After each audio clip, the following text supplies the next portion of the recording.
Love letter का झूठ। तो कहानी शुरू होती है। सुबह की नर्म धूप यूनिवर्सिटी कैंपस की दीवारों से टकराकर चमक रही थी।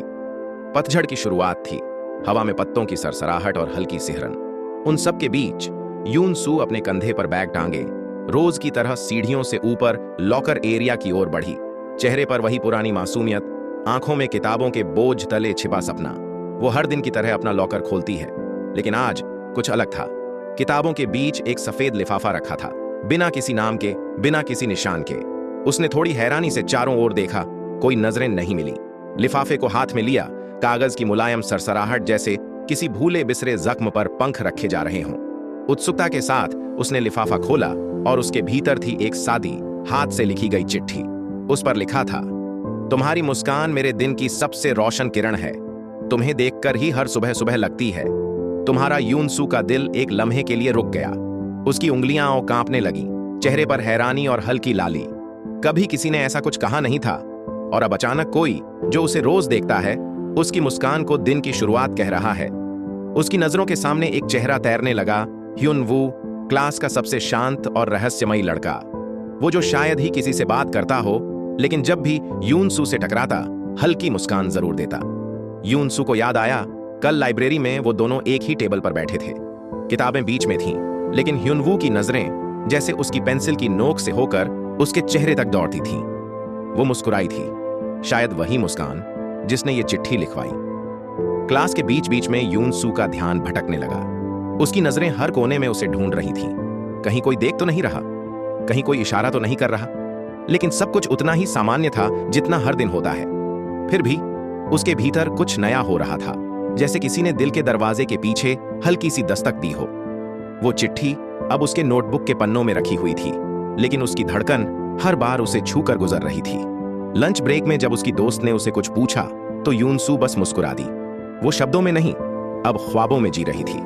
उसी शाम अपने कमरे में अकेले बैठी वो चिट्ठी को फिर से पढ़ती रही। हर शब्द को जैसे किसी ने दिल से निकाला हो, स्याही से नहीं, एहसास से लिखा हो। उसने एक पन्ना निकाला और जवाब में कुछ पंक्तियां लिख डाली। अगर मेरी मुस्कान तुम्हारा दिन बन सकती है, तो मैं हर रोज मुस्कुराऊंगी। लेकिन फिर सोचा, ये देना कहां है, किसे देना है? उसे तो नहीं पता कि लेखक कौन है, या शायद वो जानती है। रात को नींद कुछ धीमी थी, लेकिन मुस्कान गहरी। यूनसू की जिंदगी में पहली बार किसी ने बिना मिले, बिना बोले उसके दिल के दरवाजे पर दस्तक दी थी। एक चिट्ठी ने उसकी दुनिया को बदलने की शुरुआत कर दी थी, और उसे नहीं पता था कि यह शुरुआत एक झूठ से भरी हुई थी। कमरे में खिड़की से आती हवा में वो चिट्ठी थोड़ी हिल रही थी, जैसे कोई और पन्ना खुलने वाला हो। सुबह की ठंडी हवा में जब यूनसू ने अपना लॉकर खोला, तो उसकी सांसें थम सी गईं। फिर से एक लिफाफा रखा था, सफेद, सादा, लेकिन इस बार उसका नाम उस पर लिखा था, साफ, सुंदर हैंडराइटिंग में, यूनसू। वो ठिठक गई। उसकी उंगलियां थोड़ी देर उस लिफाफे को महसूस करती रहीं, जैसे वो तय कर रही हो कि इसे खोला जाए या नहीं। लेकिन दिल ने हार मान ली, और उंगलियां धीरे से लिफाफे के भीतर चली गईं। अंदर की चिट्ठी और भी खूबसूरत थी। इस बार शब्दों में गहराई थी, एक ठहरी हुई सादगी। यूनसू, तुम मेरी हर सुबह की शुरुआत हो। तुम्हें देखकर ऐसा लगता है जैसे बाकी सब आवाजें धीमी हो जाती हैं।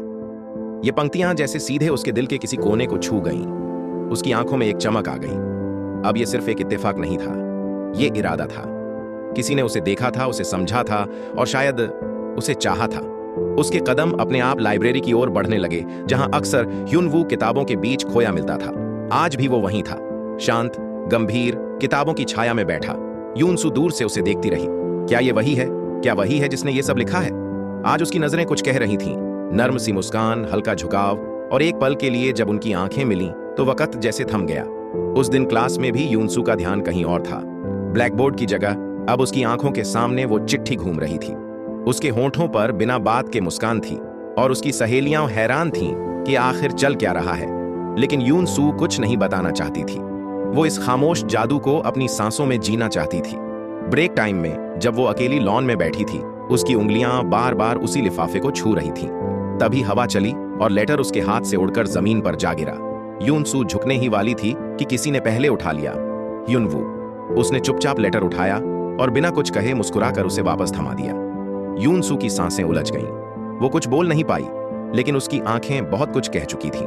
उसे अब यकीन होने लगा था, ये लेटर उसी ने लिखा है, वही ह्युनवू जो कभी सामने से ज्यादा बोलता नहीं, लेकिन अब हर तरफ उसकी मौजूदगी महसूस होने लगी थी। जब वो गुजरता, यूनसू की धड़कन तेज हो जाती। जब वो कुछ कहता, बाकी सब आवाजें सच में धीमी लगने लगती। रात को यूनसू अपने कमरे में चुपचाप बैठी थी, टेबल लैंप की हल्की रोशनी में उसी चिट्ठी को बार बार पढ़ते हुए। उसने एक नोटबुक निकाली और अपनी तरफ से कुछ लिखने की सोची। एक जवाब, एक स्वीकारोक्ति, एक शुरुआत। लेकिन लिखते लिखते उसकी कलम रुक गई। उसके मन में अब सवाल था, अगर ये ह्युनवू नहीं है तो कौन है? पर मन नहीं मानता था। जब कोई तुम्हारी मुस्कान पहचान ले, तुम्हारी मौजूदगी को सुकून कहे, तो क्या वो कोई और हो सकता है? कमरे की दीवार पर टंगी घड़ी की टिक टिक के साथ यूनसू का दिल अब जवाब मांग रहा था। ये इत्तेफाक था या इरादा? किसी खेल की शुरुआत या किसी सच्चे प्यार का पहला सिरा? खिड़की के बाहर चांद पूरी चमक से झलक रहा था, जैसे खुद भी देखना चाहता हो कि ये चिट्ठियां आखिर कहां तक जाएंगी। यूनसू की सुबह अब पहले जैसी नहीं रही थी। हर दिन उसकी सांसें उस लॉकर की ओर भागती थीं, जैसे वहां कोई अधूरी कहानी हर बार खुद को पूरा करने की कोशिश करती हो। वो अब उन चिट्ठियों की आदत सी डाल चुकी थी। हर शब्द उसके दिन का रास्ता तय करता, हर पंक्ति उसकी धड़कनों का तालमेल बदल देती। लेकिन आज यूनसू ने ठान लिया था, अब वो सिर्फ पढ़ेगी नहीं, पूछेगी। उसे जानना था कि ये सब उसके साथ हो क्या रहा है। क्लास के बाद वो लाइब्रेरी की सीढ़ियों पर खड़ी रही। आंखें वहीं टिकी थीं जहां ह्युनवू हमेशा बैठता था, और वो आया भी, उसी शांत चेहरे के साथ, किताबें सीने से लगाए, जैसे दुनिया का शोर उससे बहुत दूर हो। यूनसू की सांसें तेज थीं, लेकिन वो अपने कदमों को रोक नहीं पाई। उसने धीरे से कहा, ह्युनवू, क्या मैं तुमसे कुछ पूछ सकती हूं? ह्युनवू ने आंखें उठाईं। वो वही नजर थी जिसमें हजार जवाब थे, लेकिन कोई भी जुबान तक नहीं आता था। यूनसू ने कांपती आवाज में पूछा, क्या वो लव लेटर तुमने लिखे हैं? कुछ पल के लिए दोनों के बीच खामोशी पिघलती रही। फिर ह्युनवू ने सीधा जवाब दिया, कौन से लेटर? उसके ये 3 शब्द यूनसू के भीतर कुछ तोड़ गए। वो ठिठक गई। उसकी उम्मीदें, उसकी कल्पनाएं, सब कुछ जैसे चुपचाप जमीन पर गिर पड़ा हो। उसने लिफाफा दिखाया, वही जो आज मिला था। ह्युनवू ने उसे देखा, मुस्कुराया और कहा, मुझे नहीं लगता ये मैंने लिखा है। उसकी आवाज में न तो मजाक था न झूठ, बस एक अजनबी सा ठंडा सच। यूनसू की आंखें नम हो गईं। इतनी भावनाएं, इतने ख्वाब सिर्फ एक भ्रम थे? तभी पीछे से किसी के कदमों की आहट आई। जिया। वो तेज चाल से आई और लिफाफा यूनसू के हाथ से लेकर बोली, ओह, ये तो गिर गया था, माफ करना, ये मेरे लिए था। ह्युनवू और यूनसू दोनों ने चौंक कर उसकी ओर देखा। जिया मुस्कुराई, लेकिन वो मुस्कान सौम्य नहीं थी, उसमें खेल था। यूनसू को यकीन नहीं हुआ, तो ये सब उसका नाम सिर्फ गलती से लिखा गया था या जानबूझकर? जी आह लिफाफा ले जाकर अपने बैग में रख चुकी थी, जैसे ये उसकी कोई जीत हो। और ह्युनवू चुप था। वो कुछ कह सकता था, लेकिन उसने कुछ नहीं कहा। यूनसू अब समझ चुकी थी, ये कहानी उसकी नहीं थी। वो बस एक किरदार थी, जिसे किसी और की कहानी में गलती से जगह मिल गई थी। उसकी आंखें अब आंसू नहीं बहा रही थीं, वो बस खाली थीं, जैसे उनमें देखने को कुछ बचा ही ना हो। वो वहां से बिना कुछ बोले चली गई। पीछे छूट गई वो जगह जहां उसकी उम्मीदें जन्मी थीं, और वहीं मरी भी थीं। उस रात यूनसू अपने कमरे में खिड़की के पास बैठी रही, चुप, थकी हुई, टूटी नहीं, लेकिन खोई हुई। उसकी उंगलियां उस चिट्ठी को बार बार मोड़ रही थीं, एक झूठ जो बहुत सच्चा लगता था। कमरे की खामोशी में दीवार पर टंगी घड़ी की टिक टिक अब एक सवाल बन चुकी थी। क्या यह सिर्फ एक मजाक था या किसी की चाल? और यूनसू को अब जवाब चाहिए था, पर शायद उससे पहले बहुत कुछ और टूटना बाकी था। सर्दियों की हल्की हवा अब कुछ तेज लगने लगी थी, जैसे मौसम भी उन अनकहे जख्मों की सर्दी को अपने भीतर समेट रहा हो। यूनसू की दुनिया अब पहले जैसी नहीं रही थी। वो चिट्ठियां, वो मुस्कानें, वो उम्मीदें, सब कुछ अब एक झूठ के चेहरे के पीछे छिपा हुआ छलावा था। जी आह की मुस्कान अब साफ नजर आने लगी थी। उसमें दोस्ती नहीं थी, बल्कि एक अजीब सी संतुष्टि थी, किसी को तोड़ने की। यूनसू ने खुद से सवाल किया, क्या मैं वाकई इतनी भोली थी? क्या किसी ने सिर्फ खेलने के लिए मेरी भावनाओं का इस्तेमाल किया? लाइब्रेरी के कोने में बैठी वो अब किताब नहीं पढ़ रही थी। वो अपने टूटे भ्रम को जोड़ने की कोशिश कर रही थी, लेकिन हर पन्ना एक नई चुभन लेकर आता। उधर जिया के कदमों में नरमी नहीं थी। वो अपने दोस्तों के बीच हंसते हुए चिट्ठियों का जिक्र करती थी। जरा सोचो, यूनसू को लगा कि ह्युनवू ने उसके लिए लिखा है। ठाके गूंजते थे और यूनसू की हर धड़कन जैसे कांपने लगती थी। उसने सब सुना, हर शब्द, हर ताना, हर मजाक, और फिर भी वो चुप रही। क्लास में जब ह्युनवू उसकी ओर देखने की कोशिश करता, यूनसू अब नजरें नहीं मिलाती। उसे समझ नहीं आता था कि वो चुप क्यों है, जबकि उसके अंदर हजारों सवाल जल रहे थे। वो जानती थी ह्युनवू ने ये चिट्ठियां नहीं भेजी, लेकिन उसने कुछ कहा क्यों नहीं? जब जियाह ने उन चिट्ठियों को अपना कहा, तब वो खड़ा क्यों नहीं हुआ? क्या उसके लिए कुछ भी मायने नहीं रखता था? एक दिन कैंपस के पीछे की खाली बेंच पर बैठकर यून सू ने अपनी डायरी खोली। वो डायरी जो कभी उम्मीदों से भरी थी, अब सिर्फ शिकायतों और थकान से लदी थी। उसने लिखा, मैं किसी की हंसी का किस्सा बन गई। मैं सोचती रही कि यह कहानी मेरी है, जबकि मैं सिर्फ पन्ना थी जिसे लिखकर फाड़ दिया गया। लेकिन उस दिन कुछ बदला। जब जी आह फिर से दोस्तों के साथ बैठी थी और चिट्ठियों की नकल करते हुए यून सू का मजाक उड़ा रही थी, तभी यून सू वहां आ खड़ी हुई। उसकी आंखों में आंसू नहीं थे, बस एक स्थिर नीरव गुस्सा था। उसने चुपचाप कहा, तुम्हें मजा आता है ना किसी को तोड़कर? जी आह कुछ पल के लिए चौंक गई, लेकिन फिर बोली, तुम्हें क्या लगा था कि वो चिट्ठियां तुम्हारे लिए थीं? सपने देखना छोड़ दो यून सू। यून सू ने जवाब नहीं दिया। उसने सिर्फ अपनी डायरी जी आह के सामने खोली और वो पन्ना दिखाया जिसमें वही शब्द थे जो पहले चिट्ठियों में थे, लेकिन उसके लिखे हुए नहीं, ह्यून वू की नोटबुक से कॉपी किए गए। जी आह का चेहरा फीका पड़ने लगा। अब यून सू जान चुकी थी, ये सिर्फ मजाक नहीं था, ये जानबूझकर बिछाया गया एक जाल था। उस रात यून सू अपने कमरे की खिड़की पर खड़ी रही। हवाएं तेज थीं, लेकिन उसका मन अब पहले से शांत था। उसने अपनी डायरी के आखिरी पन्ने पर लिखा, मुझे अब माफी नहीं चाहिए, मुझे अब खुद को वापस पाना है। अगली सुबह उसने वही किया, अपनी चुप्पी को तोड़कर दुनिया को दिखाया कि मासूम होना कमजोरी नहीं, बल्कि सबसे बड़ा साहस होता है। सर्द हवाओं ने जब बसंत की दस्तक को छुआ तो यून सू की दुनिया भी थोड़ी सी बदली बदली सी लगने लगी। गालों से बहकर गुजरती वो ठंडी हवा अब दर्द नहीं देती थी, जैसे किसी ने उसके जख्मों पर धीरे से मरहम रख दिया हो। वो अब पहले जैसी नहीं रही थी। उसकी चाल में ठहराव था और आंखों में एक ऐसा सन्नाटा जिसमें हिम्मत पनप रही थी। कैंपस की बेंच पर बैठकर वो अब किताबें नहीं, खुद को पढ़ती थी। हर चुप लम्हा अब खुद से मिलने का एक जरिया बन चुका था। वो अकेली जरूर थी, लेकिन अब अकेलापन बोझ नहीं था, वो एक संगत थी अपने भीतर की। इन्हीं दिनों उसकी जिंदगी में एक नई मौजूदगी आई, जुनसंग, क्लास का सबसे शांत लड़का जो भीड़ में रहते हुए भी अलग लगता था। कोई शोर नहीं, कोई दिखावा नहीं, लेकिन उसकी आंखों में कुछ था, जैसे वो दुनिया से नहीं खुद से बातें करता हो। वो यून सू को लाइब्रेरी में अकेला बैठा देखता रहा कई दिनों तक। फिर एक दिन बिना किसी भूमिका के उसके सामने आ खड़ा हुआ। हाथ में एक किताब थी, जख्मों पर लिखे गए गीत। ये तुम्हें पसंद आ सकती है, सिर्फ इतना कहकर वो चला गया। यून सू ने किताब खोली तो पहला पन्ना फड़फड़ा उठा और उसमें एक पंक्ति हल्के से पेंसिल में लिखी थी, कुछ दर्द इतने गहरे होते हैं कि शब्द भी डरते हैं उन्हें छूने से, लेकिन वही सबसे सच्चे होते हैं। उस दिन यून सू पहली बार किसी के सामने खुलकर मुस्कुराई, बिना झिझक, बिना डर। धीरे धीरे जुनसंग की मौजूदगी एक आदत सी बन गई। वो नजदीक नहीं आता था, लेकिन पास था। उसके साथ समय बिताना किसी भी तरह की चुप्पी से डर को मिटा देना था। यून सू को लगा जैसे उसकी टूटी हुई आवाज को किसी ने फिर से सुर देने की कोशिश की हो। दूसरी ओर जी आह अब उतनी आत्मविश्वासी नहीं रही थी। यून सू की चुप हिम्मत ने उसका घमंड तोड़ दिया था। और ह्यून वू, वो हर बार यून सू को दूर से देखता, लेकिन अब उसके पास आने की हिम्मत नहीं थी। उसका अपराध बोध अब उसके चेहरे से साफ झलकता था। शायद वो अब समझ चुका था कि सच्चाई को चुप रहकर देखा नहीं जाता, उसे कहा जाता है। एक दिन यून सू और जुनसंग कैंपस के गार्डन में साथ बैठे थे। गुलाबी फूलों की पंखुड़ियां उनके चारों ओर उड़ रही थीं, जैसे हवा खुद उनके आसपास कुछ नया बुन रही हो। जुनसंग ने बिना उसकी ओर देखे कहा, मैं किसी लव लेटर में विश्वास नहीं करता, मैं सिर्फ उस इंसान में विश्वास करता हूं जो बिना कुछ कहे तुम्हारे साथ चल सके। यून सू चुप रही, लेकिन उसके अंदर कुछ पिघलने लगा था, जैसे वो दीवारें जो उसने खुद के चारों ओर खड़ी कर ली थीं, अब खुद ब खुद गिर रही थीं। उस रात उसने अपनी डायरी के एक नए पन्ने पर लिखा, शायद हर कहानी की शुरुआत चिट्ठियों से नहीं होती, कभी कभी खामोश साथ भी सबसे बड़ी चिट्ठी बन जाता है। ये कोई नई प्रेम कहानी नहीं थी, ये एक आत्मा की मरम्मत थी।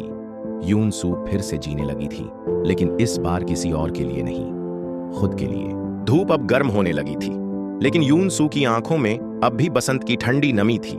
बीते हफ्तों ने उसे भीतर से बदल दिया था। अब वो हर सुबह लॉकर खोलने नहीं जाती थी, क्योंकि अब उसे किसी चिट्ठी की तलाश नहीं थी। वो शब्द जो कभी उसकी दुनिया को रोशनी देते थे, अब बीते वक्त के जले हुए पन्नों जैसे थे, जो याद तो आते थे पर हाथ लगाने पर चुभते थे। उस दिन जब यून सू लाइब्रेरी से बाहर निकली तो उसे सामने से आते हुए ह्यून वू ने रोक लिया। कई दिनों बाद उसकी आवाज फिर से उसके कानों में पड़ी, लेकिन उसमें पहले जैसी ठहराव नहीं था। वो भारी थी, झिझकी हुई, थकी हुई। उसने चुपचाप अपनी नोटबुक से एक पन्ना निकाला और उसकी ओर बढ़ाया। यून सू ने बिना कुछ कहे वो पन्ना ले लिया। उस पर उसकी अपनी ही डायरी से निकले हुए शब्द थे, लेकिन ह्यून वू की हैंडराइटिंग में। मैंने उसे पढ़ा, वो सब जो तुमने अपने दिल में दबा रखा था, उसके चेहरे पर कोई शिकवा नहीं था, न सवाल, बस एक शांत स्वीकार, जैसे वो अब भी उम्मीद कर रहा हो कि शायद कुछ बचा हो। यूनसू ने पन्ना देखा, फिर उसकी आंखों में वहां कोई आंसू नहीं थे, पर एक थकी हुई सच्चाई थी। उसने धीमे से पूछा, अब ये सब क्यों? और ह्युनवू ने जवाब में बस एक सांस भरी, क्योंकि मैंने तुम्हें तब समझा जब तुम जा चुकी थी। ये वाक्य यूनसू के भीतर कहीं बहुत गहरे तक उतर गया, लेकिन वो मुस्कुराई नहीं, वो टूटी नहीं। उसने बस वो पन्ना वापस मोड़कर अपनी किताबों में रख लिया, जैसे एक अधूरी किताब को फिर से बंद कर दिया हो, जिसे दोबारा नहीं पढ़ना।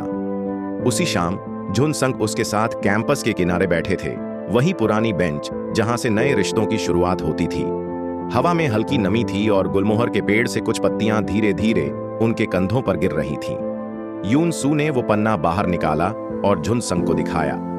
झुनसंग ने पन्ना नहीं देखा, बल्कि सीधे उसकी आंखों में झांका। क्या तुम फिर से टूटने जा रही हो? उसने नर्म आवाज में पूछा। यूनसू ने पहली बार खुद से पूछा, क्या मैं फिर से उसी मोड़ पर खड़ी हूं? उसने सिर हिलाया। नहीं, अब नहीं, अब मैं किसी और की वजह से नहीं बिखरूंगी। झुनसंग ने सिर झुकाकर मुस्कुरा दिया, जैसे उसे उसी जवाब का इंतजार था। लेकिन सच्चाई ये थी, उस एक पन्ने ने यूनसू के भीतर बहुत कुछ हिला दिया था। वो पंक्तियां, वो इकरार, वो पछतावा, सब कुछ उसे वापस वहीं खींच रहा था, जहां से वो बड़ी मुश्किल से निकली थी। रात को जब वो अपने कमरे की खिड़की के पास बैठी, चांदनी खामोशी से उसके चेहरे पर गिर रही थी। उसने अपनी डायरी खोली और धीरे से लिखा, मुझे माफी चाहिए नहीं, सिर्फ ये यकीन चाहिए कि जो मैं हूं वो काफी है, किसी के बदलने के बाद नहीं, मेरे खुद के लिए। उसने वो पन्ना उसी डायरी में रख दिया। अब एक और पन्ना अधूरा नहीं रहेगा, क्योंकि यूनसू अब अधूरी नहीं थी। अब वो कहानी दोबारा लिखी जाएगी, लेकिन इस बार पूरी तरह सच के साथ। क्लासरूम की बड़ी खिड़कियों से आती धूप यूनसू के चेहरे पर हल्की रोशनी बिखेर रही थी, लेकिन उसकी आंखों में अब भी हल्का सा धुंधलापन था। कुछ तो था जो पूरी तरह खत्म नहीं हुआ था, कुछ जो अब भी उसकी परछाइयों में चल रहा था। वो जानती थी कि ह्युनवू की माफी सच्ची थी, लेकिन उसे यह भी पता था कि माफ कर देना और फिर से भरोसा करना दो अलग बातें थीं, और उसके दिल ने अब भरोसे के लिए दरवाजे नहीं खोले थे। इन्हीं उलझनों के बीच झुनसंग अब सिर्फ दोस्त नहीं रहा था। उसकी खामोशी अब सवाल बनकर यूनसू के चारों ओर मंडराने लगी थी। वो हमेशा उसके आसपास रहता, बिना कोई दावा किए, बिना कोई वादा किए। यूनसू को उसकी वो मौन उपस्थिति अब एक सुकून देने लगी थी, जैसे किसी तूफान के बाद बचा हुआ एक शांत किनारा। एक दिन यूनिवर्सिटी के दीवारों पर प्रोजेक्ट प्रेजेंटेशन की लिस्ट लगी थी। यूनसू और झुनसंग का नाम एक साथ था। दोनों को एक कम्युनिटी सेंटर के लिए वॉल आर्ट डिजाइन करना था। यूनसू ने पहली बार किसी के साथ कुछ बनाने की हिम्मत की, वो भी झुनसंग के साथ। रंगों और ब्रश के बीच दोनों के बीच की खामोशी जैसे पिघलने लगी थी।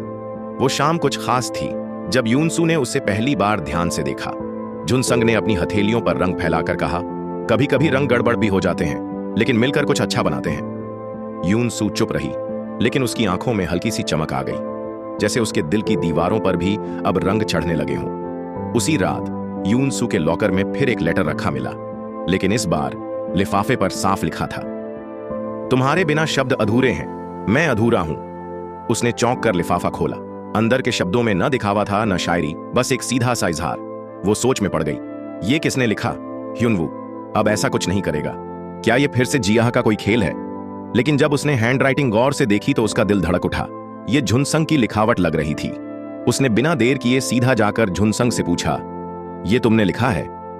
झुनसंग ने पहले तो कुछ पल उसे देखा, फिर बिना झिझक कहा, हाँ। मैं और ज्यादा कहने की हिम्मत नहीं जुटा पाया, इसलिए बस लिख दिया। यूनसू के भीतर एक खामोश तूफान चल रहा था। क्या वो फिर से किसी की भावनाओं पर भरोसा कर सकती है? क्या उसकी टूटी हुई दीवारों पर कोई नया रिश्ता टिक सकता है? झुनसंग ने आगे कुछ नहीं कहा। उसने बस एक ही बात दोहराई, मैं इंतजार कर लूंगा जब तक तुम चाहो। उसकी वो सादगी, वो धैर्य, वो इज्जत से भरा इंतजार यूनसू को झकझोर गया, लेकिन जवाब देने के लिए वो अब भी तैयार नहीं थी।